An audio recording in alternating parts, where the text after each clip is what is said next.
man's trash can be another man's treasure. And that other man can be anyone like my parents in the 80s who come from a family of 10 and 7 children in a village of a more impoverished country.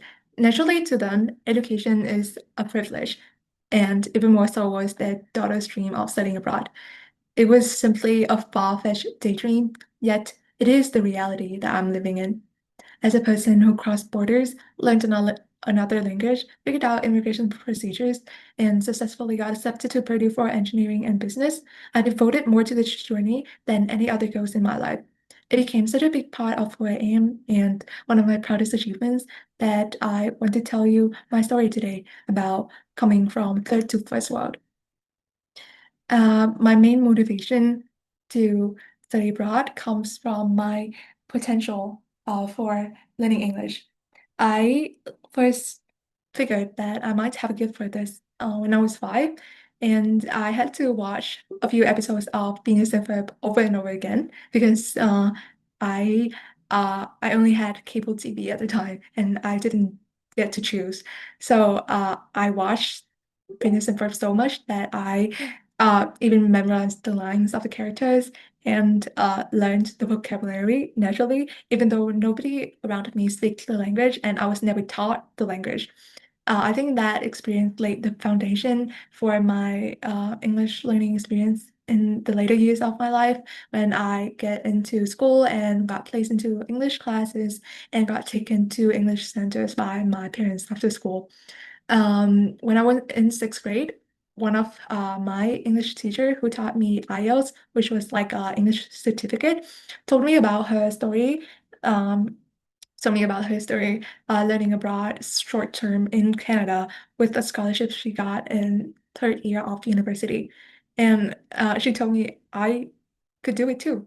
And honestly, that inspired me so much because as a child, I would always think that was something that only people as smart as Einstein or people of the very elite could do. But since somebody who did it told me that I could do it too, I was convinced that I want to try. I would I would like to see how this play out, and that became my goal, my very first and biggest goal.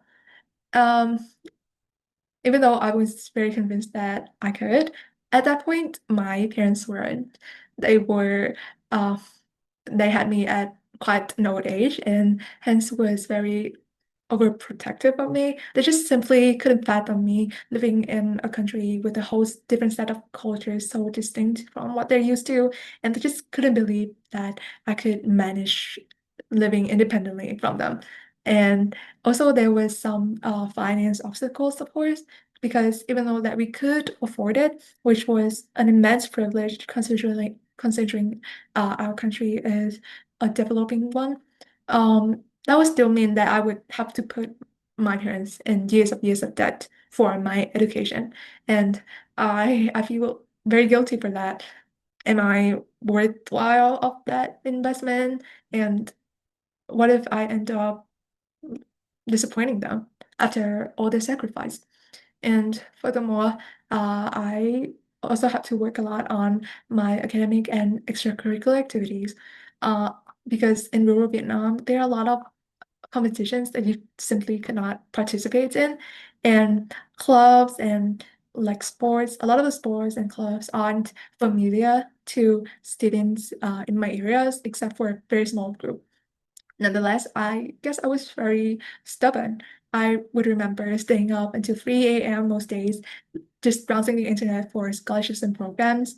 And I was even as desperate as trying and not sleeping for 2 days, trying to get into the final lineup of a case competition, just because it was organized by a, a study abroad center.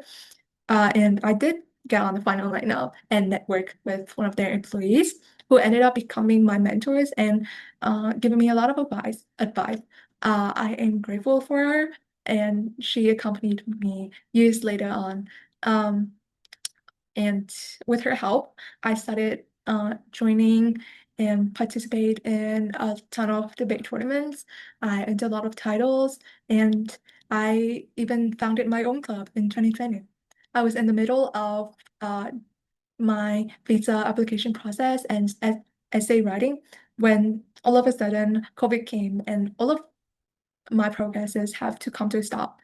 Um, and even though uh, even though COVID means that I cannot study abroad, my efforts didn't actually go to waste because it helps me get into the only gifted high school in my province. However, I would wake up every day thinking that I'm only here because I didn't achieve my goal and how that means that I'm a disappointment. However, COVID finally passes, and around 2023, I restarted the process and resuming my visa application and essay writing. However, during that, I also realized that times have changed, and since I have graduated high school, I should prioritize looking into countries that can offer me a better higher education experience. And that's why I chose the US because I figured it would have the highest return of investment. So I have to redid a lot of the stuff and I tailored my profile to suit the requirement of US universities. And very fortunately, I got admitted to Purdue for business and administration and information management. And then I added electrical engineering as my second major.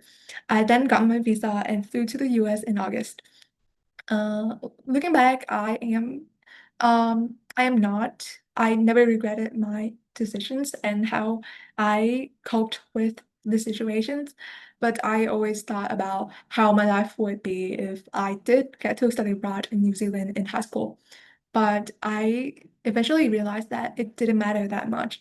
The process and my attitude and the lessons that come from it just matters so much more. I learned how to overcome others' doubt and my own doubt, how I deal with my ego when things don't play out the way I want, and how I deal with failure when it is my fault and when it is not my fault. I always hated myself for letting myself down in high school as if I wasn't trying enough, but I learned that it wasn't the case. It was that um, as you grow up, there would be things in life that you just simply cannot control. And the best things you could do is enjoy the process and learn how to prepare yourself for the next opportunity because it comes a lot in life and you just have to embrace yourself and never miss the boat when it comes. Even though the challenges in that process was very tormenting and it almost wore me out, at the end of the day, I'm grateful that they were there for me to learn that my horizon is limitless and I could do more than I ever think I could, and more than anything other people think I am. As long as I strive to reach further, I appreciate all the ups and downs along the way for making me who I am today. And I do not regret that process. I would also learn how to appreciate and enjoy what I am doing more, no matter how it ends up and what the results are. Thank you.